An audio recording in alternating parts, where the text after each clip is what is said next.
Sveiki, čia Džošas ir tai yra Černobylio mitai, kuriais vis dar tiki visi, net ir tu.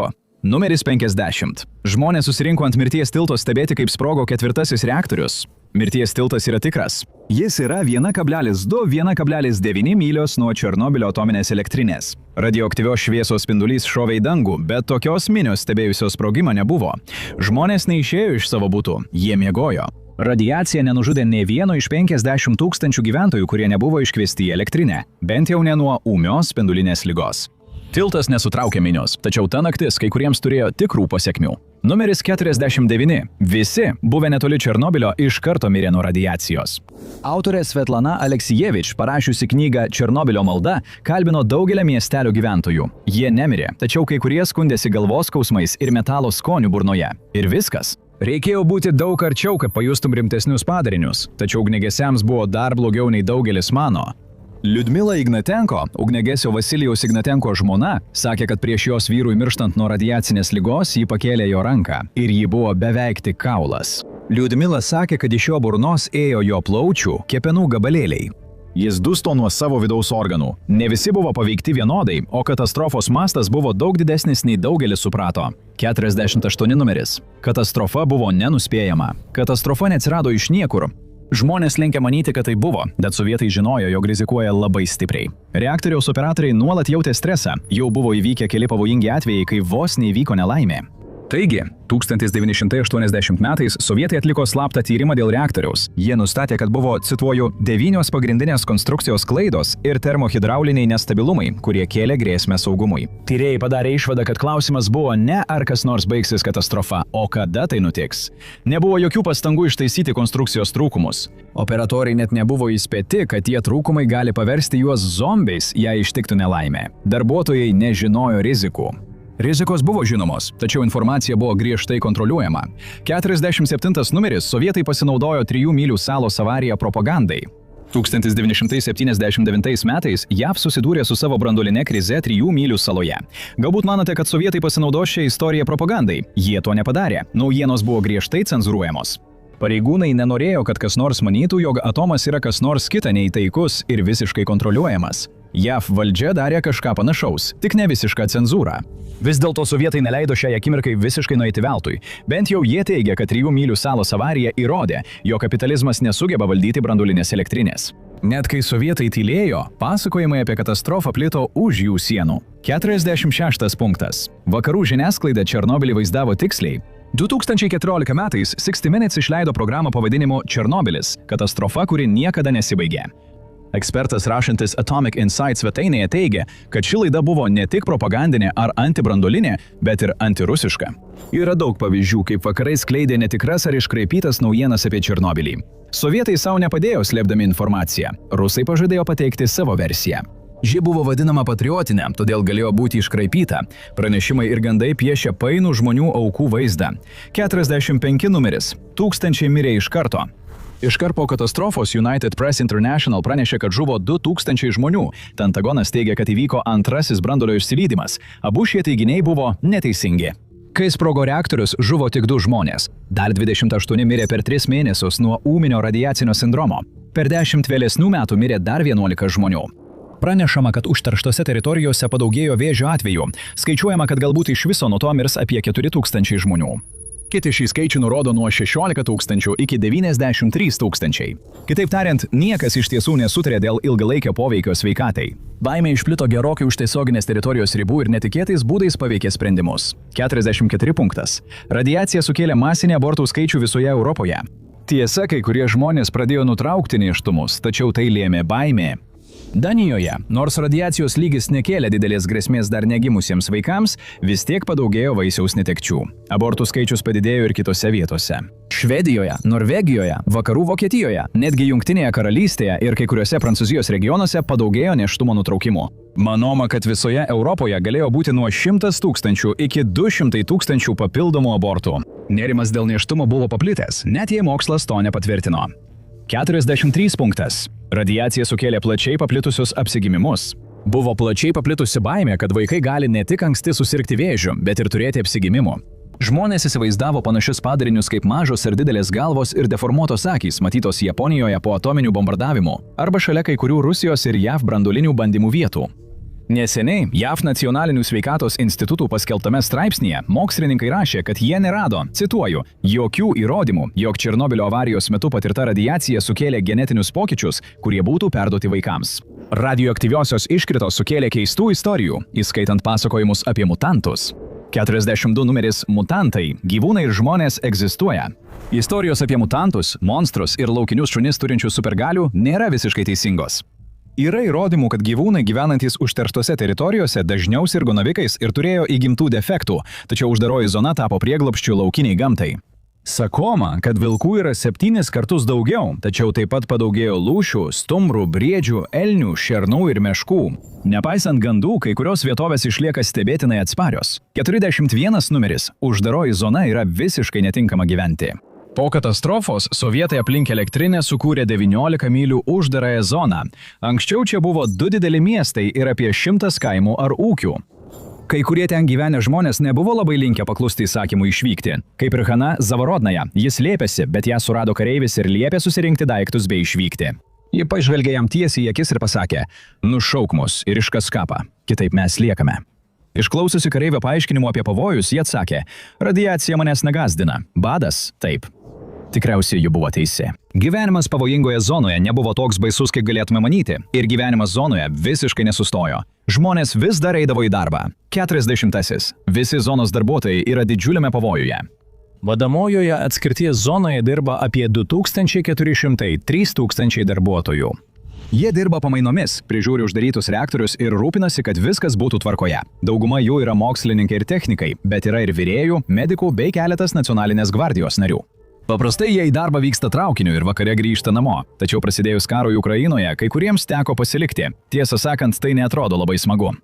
Net ir palikti gyvūnai tapo šios istorijos dalimi taip, kaip nedaugelis tikėjosi. Numeris 39. Benamiai šunys yra radioaktyvūs monstrai. Po katastrofos sovietai pasiuntė vyrus nužudyti paliktus augintinius. Gyventojams buvo pasakyta, kad po kelių dienų jie galės grįžti ir pasimti savo šunis. Šis pažadas buvo sulaužytas. Kai kurie išgyveno valgydami šiukšles ir naudotas kūdikių sauskelnes. Pasak Dogs of Chernobyl svetainės, šiandien ten yra apie 500 benamių šunų, daugelį jų maitina darbuotojai. Jų akys nespindi, tačiau kai kurie buvo užsikrėtę pasiutligę nuo visų naujų laukinių gyvūnų. Smalsumas pritraukė pašalinius, net ir esant įspėjimams. Numeris 38. Turistai ir tyrinėtojai yra mirtiname pavojuje. Anksčiau čia klestėjo turizmo industrija. Galbūt manėte, kad lakstyti po uždarytą zoną būtų pavojinga. Taip nėra. Na, bent jau ne visai. Galėjote netgi apsistoti nakčiai viešbutyje, esančiame pačiame Černobylio miestelyje, arba klaidžioti po užterštus radioaktyvius Baltarusijos miškus. Vienas nuotykių ieškotojas rado apleistus namus ir senuką vardu Kolė, kuris atrodo gyveno tik iš degtinės ir duonos trupinių. Norite sužinoti šokiruojančią tiesą apie Černobylį ir kitas katastrofiškas nelaimės? Paspauskite patinka, pasidalinkite ir prenumeruokite. Mes turime stulbinančių istorijų apie tai, kaip viskas iš tikrųjų vyko. Vietinė kultūra prisitaikė kūrybiškai, kartais netikėtais būdais. Numeris 37. Černobylio degtinė yra radioaktyvi. Taip, Černobylis turi savo degtinės prekės ženklą. Tai buvo eksperimentinis butelis, sukurtas britų ir ukrainiečių mokslininkų, naudojant užterštose teritorijose užaugintus grūdus, pavadintas Atomic. Ji buvo patikrinta dėl radiacijos ir buvo visiškai saugi. Buvo nuspręsta, kad degtinės gamyba galėtų tapti geru būdu padėti ekonominiam atsigavimui žmonėms, kurių gyvenimai buvo sugriauti. Yra radiacijos židinių, bet dauguma teritorijų yra saugios. Ši katastrofa taip pat išbandė pačius aukščiausius vadovus. Numeris 36 Gorbačiovas žinojo viską ir nesugebėjo susitvarkyti. Kai įvyko katastrofa, Sovietų Sąjungos prezidentas Michailas Gorbačiovas turėjo būti tas žmogus, kuris priartins šalį prie vakarų. Todėl jis buvo įsiutęs dėl dangstymų. Jis matyt šaukė kai kuriems sovietų branduolinių ginklų programos vadovams. Jūs mums sakėte, kad viskas yra visiškai saugu. Jūs manėte, kad mes žiūrėsime į jūs kaip į dievus. Kito pykčio protrūkio metu jis pasakė, kad visa sistema buvo paremta pataikavimu, girtis, apgaule, nepotizmu ir disidentų persekiojimu. Net galingiausias žmogus Sovietų Sąjungoje buvo laikomas nežinioje. Sprendimai priimti spaudimo metu atskleidė tikrai dalyvavusiųjų pobūdį. Numeris 35. Valerijus Lagasovas buvo visiškai nesavanaudiškas herojus. Valerijus Lagasovas buvo vienas iš žmonių paskirtų suvaldyti Černobylio katastrofą. Žiniasklaidoje jis matomas įrašinėjantis liudijimą apie tai, kas nutiko ne taip, o kai baigė, paėmė virvę. Tai tiesa, stresas jį paveikė. Taip pat tiesa, kad jis jau sirgo nuo radiacijos. Jam slinko plaukai, o oda buvo įgavusi bronzinį atspalvį. Tai vadinama radiacijos įdegiu. Tačiau jis nebuvo nesavanaudiškas herojus. Jis buvo savanaudis, siekdamas pakilti Sovietų Sąjungos mokslinės elito laiptais. Jis nuolat rengdavo vakarėlius savo gražiame name, kad užmegztų ryšius su politikais. Vis dėlto jis buvo pakankamai drąsus parašyti: Černobylio katastrofa yra apoteozė, visų dešimtmečius mūsų šalyje vykdytų blogo valdymo viršūnė. Žmonės dirbę valymo darbus ne visada buvo tie, kurių galėtumėte tikėtis. 34 punktas. Valymo darbuose ir ligoninėse dirbo tik vyrai. Dažnai manoma, kad su katastrofa kovoję žmonės buvo vyrai. Tai netiesa. Nėra tiksliai žinoma, ką jos darė, tačiau duomenys rodo, kad iš 237 pacientų paguldytų į 6-ąją ligoninę dėl ūmaus apšvitinimo, 2 buvo moterys ir jų sveikata bei savijauta buvo paveiktos skirtingais būdais. 33 punktas. Likvidatoriai išgyveno be sveikatos problemų. Buvo apie 600 000 likvidatorių atsiųstų sumažinti radioaktyvę taršą. Daugelis jų buvo nauji karo šauktiniai. Vidutiniškai jie gavo 120 kartų didesnę metinę radiacijos dozę nei laikoma saugia. Ko jūs negirdite, tai kad jie dažniau sirgo leukemija, skydliaukės vėžiu, katarakta ir širdies bei kraujagyslių ligomis. Manoma, kad 13% pranešė apie nervų sistemos sutrikimus dėl viso to streso. Tyrimai parodė, kad daugelis jų neatsigavo dėl visą gyvenimą trunkančių streso sutrikimų ir gausaus degtinės vartojimo. Gyventojai patyrė šį įvykį skirtingai, priklausomai nuo to, kaip arti jie buvo. Numeris 32. Visi netoliese gyvenę gyventojai susirgo spinduline liga. Pripetės gyventojas Paša Kondratjevas sakė, kad nelaimės naktį jis, jo žmona ir jų mažos dukros nuėjo ant tilto pažiūrėti, kas vyksta elektrinėje. Jo dukrai Tatjanai įsivystė astmą, kurie nužudė po 7 metų. Ar dėl to iš dalies kalta radiacija? Sunku pasakyti. Toks jau tas Černobylis. Niekas negali sutarti. Kai kurios tuo metu sklandžiusios istorijos buvo labiau kraštutinės nei tiesa. 31 punktas. Sovietų valdžia vykdė disidentų egzekucijas. Vienas didžiausių mitų yra susijęs su tuo, kad sovietų valdžia vykdė egzekucijas už atvirą pasisakymą. Tai jau nebuvo Juozapo Stalino laikai. Niekas nebuvo šaudomas ar metamas iš sraigtasparnių už nepaklusnumą. Egzekucijų be teismo laikai baigėsi prieš 10 mečius. Ne kiekviena nelaimė buvo sukelta radiacijos. 30 punktas. Sraigtasparnis sudužo dėl radiacijos. Serialo Černobylis metu sraigtasparnis skrenda virš reaktoriaus ir mums bandoma įteigti, kad radiacija kažkaip priverčia jį nukristi iš dangaus. Radiacija taip neveikia. Nei tada, nei kada nors. Realiame gyvenime sraigtasparnis sudužo todėl, kad jo mentė atsitrenkė į nuo krano kabančią grandinę. Gyvenimas už reaktoriaus ribų tęsiasi, bent jau kurį laiką. 29 punktas. Pripetė iš karto paskendo chaose. Pripetė nebuvo karo zona, nebuvo jokių aliarmų, jokios panikos. Evakuacija prasidėjo tik po 36 valandų nuo reaktoriaus sprogimo. Dauguma žmonių gyveno įprastą dieną. Žvejojo, žaidė futbolą, skalbė apatinius ir žiūrėjo sovietinius muilo operas per televizorių. Gandai apie avariją plito greitai, kartais keistais būdais. 28 punktas. Spindulinė liga yra užkrečiama. Vėlgi, dėl televizijos laidų ir interneto daugelis žmonių mano, kad galima užsikrėsti spindulinę ligą nuo jau hospitalizuotų žmonių. Tai nėra tiesa. Medžiagos gali būti užterštos, bet žmonės ne. Galėtumėte saugiai apkabinti mirštantį ugniagesį, net jei jo oda luktusi ir pats nesusirgtumėte spindulinę ligą. Radiacijos poveikis pasireiškia laikui bėgant ir ne visi reaguoja vienodai. 27 punktas. Spindulinė liga yra greita ir paprasta. Tai nėra tiesa. Tai žiauru, skausminga ir beveik kaip siaubo filme. Vienam vyrui nuo radiacijos beveik nukrito veidas. Jis beveik tapo nuogu kaukole, o oda nuslydo nuo rankų ir kojų.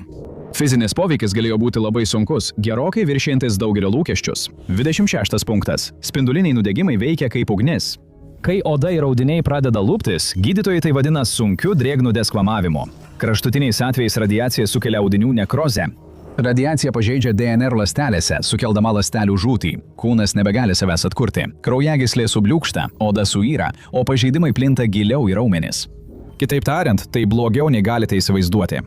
Grįžimas namo galėjo atrodyti kaip svajonė. 25 numeris. Gyventojai niekada negalėjo grįžti namo.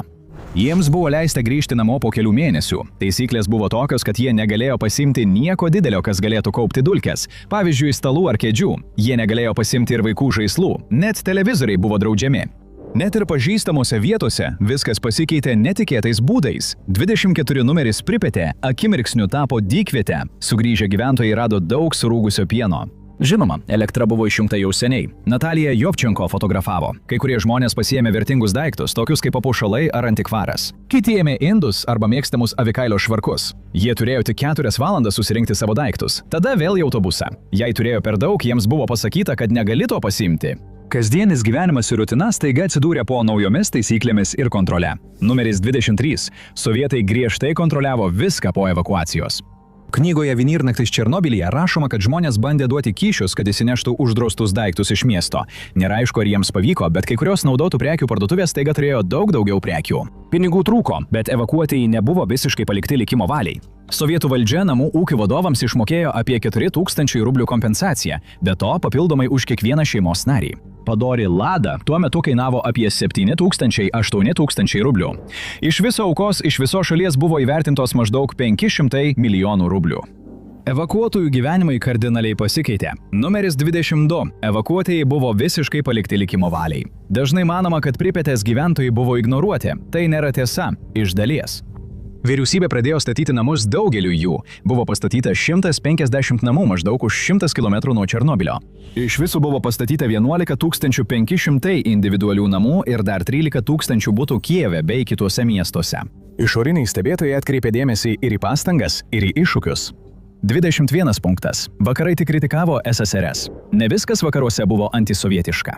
Vakarai plojo žmonėms, kurie pastatė sarkofagą, milžinišką skydą aplink reaktorių. Statytojai lankėsi JAV ir Jungtinėje karalystėje kaip didvyriai. 90 000 jų pastatė jį per 206 dienas. Tai buvo ne tik inžinerinis žygdarbis, bet ir didžiulė rizika jų gyvybėms. Taigi, net kai šaltasis karas tebevyko, jie sulaukė pagarbos iš vakarų, o katastrofos finansiniai ir politiniai kaštai greitai augo. 20 punktas. Vien tik Černobylis sužlugdė Sovietų sąjungą. Skaičiavimai skiriasi, bet ši katastrofa galėjo kainuoti $128 milijardus. Tuo metu, kai pinigų labai trūko. Sklanda gandai, kad CIA sukėlė šią avariją. Ir jei tai būtų buvę, tai tikrai būtų padėjęs sužlugdyti Sovietų sąjungą po 5 metų. Tačiau ne, CIA su tuo neturėjo nieko bendro. Ir pavojingiausia vieta tapo didžiausių mitų centru. 19 numeris. Dramblio pėdą nužudo akimirksniu per kelias sekundės. Buvo sakoma, kad radioaktyviausia vieta Žemėje buvo Černobylio dramblio pėda. Dramblio pėda buvo išlydyto branduolinio kuro, betono, smėlio ir plieno mišinys, kuris susiliejo sprogimo metu. Buvo gandas, kad jei prie jos pastovėtum 30 sekundžių, tavęs lauktų garantuota skausminga mirtis. 1986 metais radiacija buvo tokia stipri, kad kelios minutės galėjo būti mirtinos. 30 sekundžių. Tai nebūtų buvę saugu, bet būtum išgyvenęs. Net ir 2016 metais praleidus kelias valandas šalia jos, vis dar buvo galima gauti mirtiną dozę, o stereotipai dažnai buvo perdėti. Numeris 18. Sovietų pareigūnai nuolat gėrė degtinę. Dažnas klaidingas įsitikinimas, kad 90-ame dešimtmetyje sovietai nuolat pylėsi degtinę, įskaitant ir Černobylio vadovybę. Tai netgi pavaizduota seriale Černobylis, kai Uljana Komajuk prieštarauja vyriausybės pareigūnui ir žinoma, jis rankoje laiko stiklinę degtinės. Tačiau taip atvirai gerti degtinę nebūtų buvę galima. Vyriausybė vykdė kovos su alkoholiu kampaniją. Tai taip pat veikė. Mirtingumo rodikliai smarkiai sumažėjo, o gyvenimo trukmė pailgėjo. Labai mažai tikėtina, kad pareigūnas būtų atvirai gėręs darbo metu. Trumpai tariant, girtavimas darbe buvo vakarietiškas stereotipas. Net ir medicina turėjo savo ribas susiduriant su tuo, kas įvyko. 17 punktas. Medicininis gydymas išgelbėjo daugumą aukų. Pacientai jau buvo per toli pažengę. Iš 13 žmonių, kuriems buvo atlikta kaulų čiulpų transplantacija, tik 2 išgyveno ir galėjo papasakoti savo istoriją. Branduolinės sprogimas reikštų, kad norėtumėte, jog kitos šalys žinotų apie pavojus, tiesa? Informacija skrido lėtai, todėl kilo nesusipratimų. 16 punktas. TSRS iš karto informavo pasaulį. Sovietų valdžia nuslėpė katastrofą. Būtent Švedija perspėjo likusį pasaulį. TSRS vis dar tylėjo, kai Švedijos Forsmarko atominėje elektrinėje radiacijos detektoriai pradėjo rodyti nenormalų lygį. Nepaisant poveikio, ne visi patyrė tas pačias pasekmes. 15 punktas. Visi paveikti mirė greitai. Taip nebuvo. Kai kurie labiausiai paveikti žmonės gyveno ilgą gyvenimą. Borisas Tolerčiukas, vyriausiasis budintis kontrolės inžinierius, tą naktį išgyveno, kiti tame kambaryje neišgyveno. Stolerčiukas patyrė sunkią radiacinio sindromo formą, tačiau 2018 metais jis vis dar dirbo branduolinės energetikos srityje. Net ir atsakingi asmenys išgyveno, nors jų gyvenimai pasikeitė. 14 punktas. Visi pareigūnai mirė nuo radiacijos poveikio. Borisas Šerpina vadovavo komisijai tyriančiai avariją. Po Černobylio jis niekada nebuvo toks kaip anksčiau. Jis patyrė keletą širdies smūgių per savo gyvenimą, o po Černobylio buvo palūžęs žmogus. Jis mirė 1990 metais, būdamas 70 metų. Tačiau ar jis mirė dėl radiacijos poveikio? Neįmanoma pasakyti. Jis mirė nuo vėžio, kuris žinoma gali turėti daug priežasčių, tačiau jei tai buvo dėl radiacijos, niekas nebūtų sužinojęs. Sovietų Sąjungos sveikatos apsaugos ministerija 1988 metais pasirašė slaptą dekretą, kuriame buvo nurodyta, kad radiacija gali būti nurodoma kaip mirties priežastis tik ribotais atvejais. Daugelis žmonių gyveno ilgiau nei byloja mitai. 13. Černobylio bobutės greitai mirė nuo radiacijos. Vyresnio amžiaus rusai buvo išgyvenę badą, karą ir žudynes. Šiek tiek radiacijos jūs nesustabdė. Samosliai arba savanoriškai apsigyvenusieji, daugelis jų moterys, vadinamos Černobylio bobutėmis, puikiai gyveno uždaroje zonoje. Jiems išvykti būtų buvę pavojingiau dėl viso to streso, kurį tai sukeltų. Viena iš jų sakė, jei išvažiuoji, miršti. Tie, kurie išvyko, dabar gyvena blogiau, jie visi miršta iš liūdesio. 1987 metais savanoriškai apsigyvenusiųjų buvo apie 1200. 2021 metais jų liko 110. Ne dėl pavojaus, visi jie mirė nuo senatvės. 2021 metais vidutinis amžius buvo nuo 70 iki 80 metų. Tai, kas iš tikrųjų gąsdino gyventojus, dažnai nebuvo tai, ką manė pašaliniai. Numeris 12. Radiacija buvo didžiausia gyventojų baimė. Vienas gyventojas paklausė, ko jie labiausiai bijo. Kaip manote, ką jie atsakė? Radiacijos, vagių, savavalių kareivių? Ne, jie atsakė gyvačių ir vilkų. Nerimas ir baimė paliko savo ilgalaikį poveikį. Numeris 11. Radiacija buvo pagrindinė ilgalaikė problema. Žmonės taip bijojo radiacijos ir mutantų kūdikių, kad jų nerimo lygis pasiekė aukščiausią tašką. Ši baimė buvo tarsi radiofobija ir ji kėlė žmonėms stresą. Duomenys parodė, kad evakuotų žmonių cigarečių ir alkoholio vartojimas išaugo net 40%. Tai atitiko didėjantį depresijos, potrauminio streso sutrikimo ir nerimo lygį. Radioaktyviausios iškritos paveikė ir tolimus nuo elektrinės regionus, nors ne visada taip, kaip buvo įsivaizduojama. 10. Radioaktyviausios iškritos pavertė vakarų Europą pavojingą. Velse avys ganėsi žemėje, kurią buvo nuplovę radioaktyvūs debesys. Kaip ir visi kiti, valai po katastrofos nežinojo, kiek stipriai jie gali būti paveikti. Visi buvo išsigandę. Galiausiai tai labiau paveikė jų pinigines nei kūnus. Ūkininkai negalėjo parduoti savo ėriukų ar jautienos turguje. 344 Velse esančios fermos buvo apribotos. 40 svarų sveriantis gyvūnas staiga turguje buvo parduodamas tik už 10-12 svarų. Tačiau iš tikrųjų, tie avys ar jų mėsa žmonėms nebuvo pavojingi. Pranešimai apie mutacijas dažnai buvo perdėti arba neteisingai suprasti. 9. Mutavę gyvūnai pasirodė visoje Europoje. Pasak vieno ūkininko, gimdavo daugiau nenormalių ėriukų nei įprastai. Tačiau jis galėjo būti paranojiškas. Nėra jokių tyrimų, kurie patvirtintų, kad jis buvo teisus. Žmonių reakcijos vyravo nuo atsargių iki kraštutinių. 8. Žmonės į katastrofą reagavo racionaliai. Tuo metu visame pasaulyje kilo didžiulė paranojos banga. Daugelį vietų žmonės nustojo gerti pieną. Tėvai pylė pieną į kriauklę, tarsi karvės būtų pradėjusios šviesti tamsoje. Kai kuriuose šalyse daržovės liko neparduotos turguose. Vaikams buvo liepta nesėdėti ant žolės ir nežaisti smėlio dėžėse, nes lietus galėjo žolę ir smėlio dėžės apibarstyti radioaktyviosiomis nuosėdomis.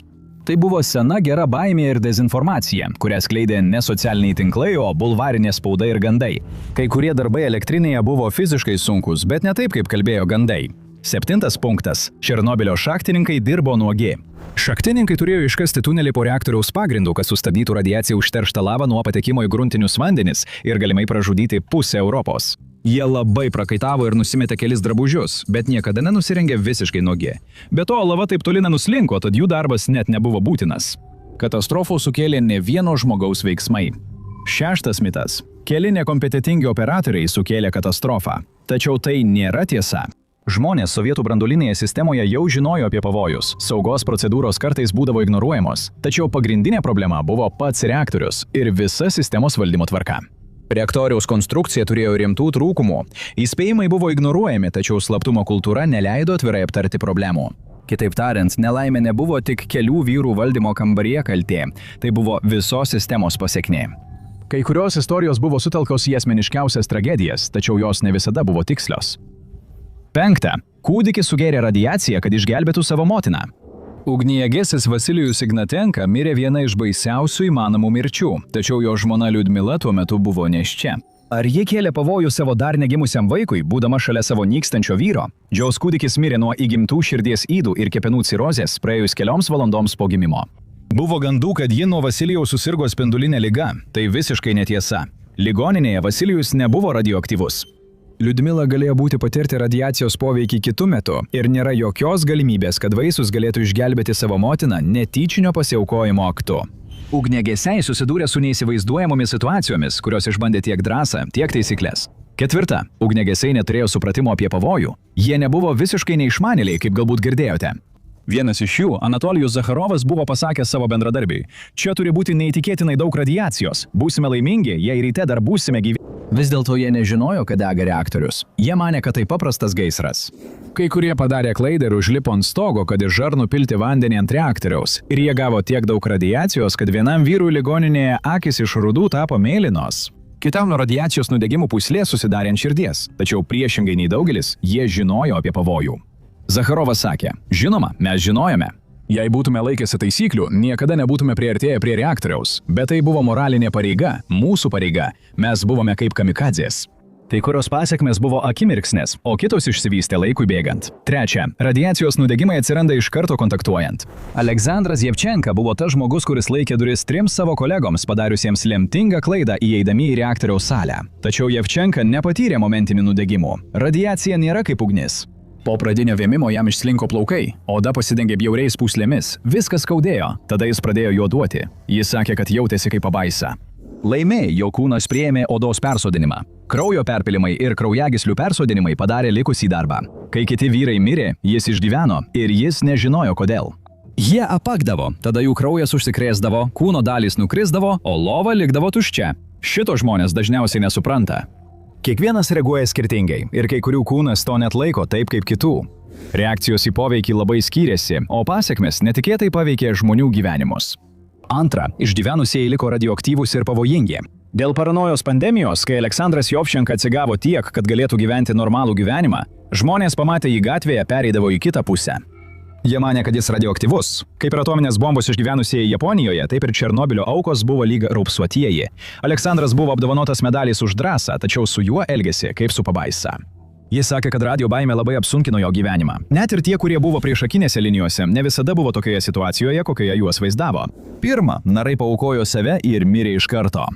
Aleksejus Anonenka, Valerijus Bespilovas ir Borisas Baranovas.